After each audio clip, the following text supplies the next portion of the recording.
warahmatullahi wabarakatuh. Salam sejahtera bagi kita semua.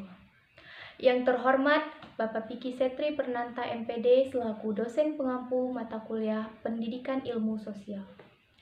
Sebelumnya izinkan saya memperkenalkan diri terlebih dahulu.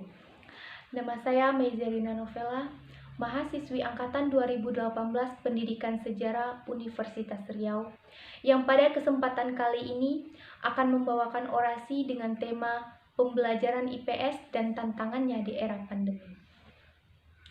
Saudara-saudara sekalian, berbicara mengenai pembelajaran saat ini, tentunya yang terlintas di dalam benak kita adalah pembelajaran yang rumit dengan metode dalam jaringan.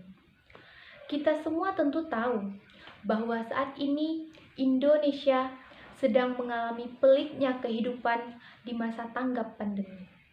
Adanya pandemi COVID-19 telah mengubah banyak di kehidupan manusia, baik secara ekonomi, sosial, bahkan pendidikan pun mengalami dampaknya.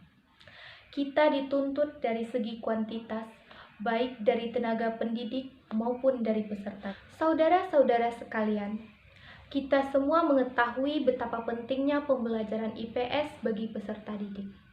Pendidikan IPS yang merupakan kajian ilmu tentang interaksi sosial dalam kehidupan manusia. Artinya, pendidikan IPS merupakan kajian yang kompleks tentang kehidupan manusia dan aspek-aspek lingkungan hidup. Oleh karenanya, peserta didik yang merupakan bagian dari masyarakat perlu diberikan penguasaan IPS sebagai bekal hidupnya kelak.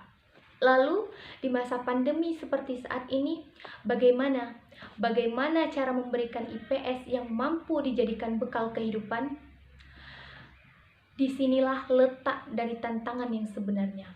Peran guru bukan lagi faktor utama suksesnya pembelajaran IPS, melainkan minat dari peserta didik dalam menerima materi yang diajarkan. Saudara-saudara sekalian, perlu kita ketahui bahwa pengajaran IPS begitu penting bagi jenjang pendidikan dasar maupun menengah.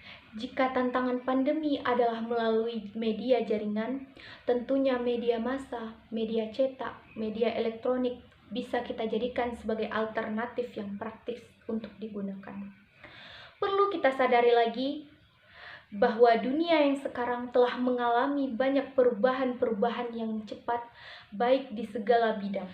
Saudara-saudara sekalian, namun sangat disayangkan karena hingga saat ini pendidikan belum mampu dilaksanakan dengan baik melalui metode daring maupun metode offline. Terlebih dengan pendidikan IPS yang seharusnya melihat langsung kehidupan masyarakat, justru harus dimodifikasi dengan berbagai fenomena dan sebuah digitalisasi. Dan kita tentu mengetahui bersama permasalahan IPS belum mampu mengaktualisasi tujuan dari pelaksanaannya. Karena untuk saat ini kita masih melihat berbagai permasalahan dari pendidikan, terkhususnya pendidikan IPS itu sendiri, di mana pendidikan IPS perlu dijadikan sebagai isu dalam kajian untuk siswa. Kemudian IPS harus bersifat interdisipliner untuk menganalisis fenomena-fenomena sosial yang terjadi. Kemudian yang ketiga, yaitu IPS harus mampu mendorong problem solving. Dan yang terakhir adalah IPS harus mempunyai jati diri serta melihat dinamika-dinamika dalam masyarakat. Melihat berbagai permasalahan yang ada, untuk itu kita sebagai pemuda-pemudi yang terlebih kita adalah calon guru kehidupan yang dibesarkan pada era reformasi, seharusnya lebih peka terhadap permasalahan yang ada dalam pendidikan IPS itu. Sudah saatnya bagi kita untuk ikut andil dalam memaksimalkan dan menanamkan pendidikan IPS sebagai acuan kehidupan bermasyarakat di Negara Kesatuan Republik Indonesia. Kita sebagai calon guru dapat melakukan langkah nyata, langkah konkret dalam memajukan pendidikan IPS tanpa menyampingkan tantangan pandemi yang sedang kita hadapi saat ini.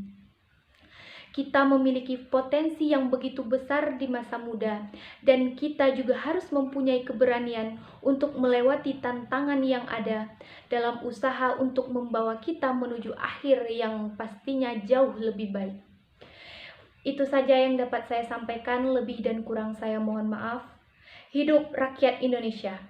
Terus semangat untuk meningkatkan pendidikan di Indonesia meskipun diterpa pandemi.